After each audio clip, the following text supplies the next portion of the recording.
in the death of former LSU wide receiver Kyren Lacy. Sources telling WBRZ's investigative unit Lacy took his own life. What's good, y'all? Welcome back to the channel. Like, share, subscribe, comment, IG, TikTok, bottom of the video, and we're just gonna hop right into it. So, first thing first, I do want to say rest in peace to Kyren Lacy. It's very tragic what ended up happening. But obviously, during this video, and you clicked on it to see, we're just going to give overall view of what happened now that we got more details about what happened, and yeah, that's about it. So, let's begin with what he was in trouble for before we got to this in chronological order. So, I want to say the actual crash happened in December. So it's reported while driving down I-20, going southbound in Louisiana. Kyren Lacy ended up, in a no passing zone. He ended up trying to go around some cars. Probably he felt like they was driving too slow or something like that. Him trying to go around these cars in no passing zone ended up causing somebody in the northbound lane to crash. Well, I think it ended up being a 3-car crash.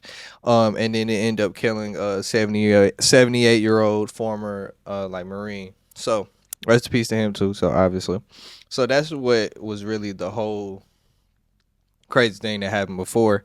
And for this, obviously, he was facing time. Obviously, he was getting charged, and what he was facing was negligent homicide, which is up to 5 years, hit and run with a serious injury or death, which is 5 to 20 years, and reckless operation with no more than 90 days or a fine. So he was facing a great amount of time, especially somebody who wasn't particularly living that life. He was a college football player that obviously had aspirations of getting drafted in 2 weeks. So definitely a very crazy situation, and it's just a lot of time to to be fighting if you haven't been living a life like that. So what ended up happening now, so at first when it was first reported, we really didn't have much details about it. It just said that he was found in Houston. So this is what is being reported now, that shortly after 11 p.m., he was arguing with a family member who's now, it's looked like it came out. I seen a tweet that it's his sister, that he was arguing with his sister. While arguing with his sister, he reportedly pulled out his gun and shot it at the ground, and then hopped in his Dodge Charger and drove away. About 30 minutes later, it said a custope. I don't know how that works, but I guess like a sheriff or a state trooper in Texas attempted to make a traffic stop with Kyren Lacy. I don't know if she had called the police on him, so he just had seen his car finally, or if he was, had committed a traffic violation. But he attempted to make a traffic stop on Lacy. Lacy ends up taking him on a chase for 7 miles. During the 7-mile chase, he crashes. Obviously, obviously after he crashed, the police want to run up to a vehicle, probably, try to arrest him, see what's going on, obviously do their job.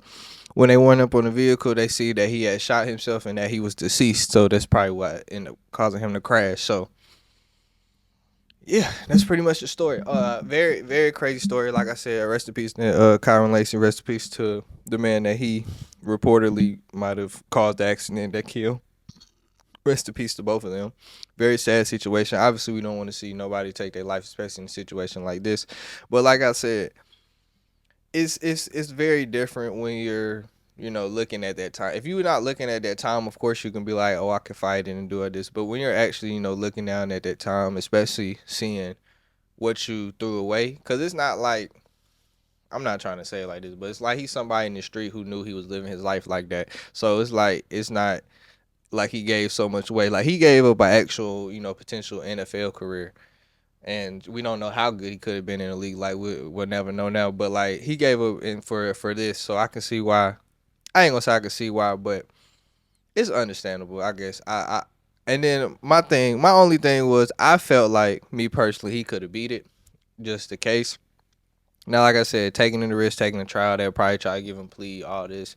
So like I said, it's a lot different when you're looking at it. But the reason I thought he could have beat it is just because, one, it's very much his word versus their word, and swerving around where you say it's a multiple car accident. Yeah, you can say that he caused the accident, and obviously that's what they're trying to prove. But it's just I feel like it's hard to prove without cameras that he was the exact point of accident, especially when you have like 3, 4 cars that you are trying to say involve an accident, not just one person. So yeah, I just felt like it was kind of something that was going to be his word versus their word. It's just something hard to prove and that he potentially could have got off, especially being an athlete and the appeal that he would have in the state of Louisiana where he's already from, and that he was a star at 2 schools at Louisiana. So I thought he had a chance to get off, but I guess we'll never know. It's very sad to see. So rest in peace to them. So it's really all I gotta say though. Like, share, subscribe, comment.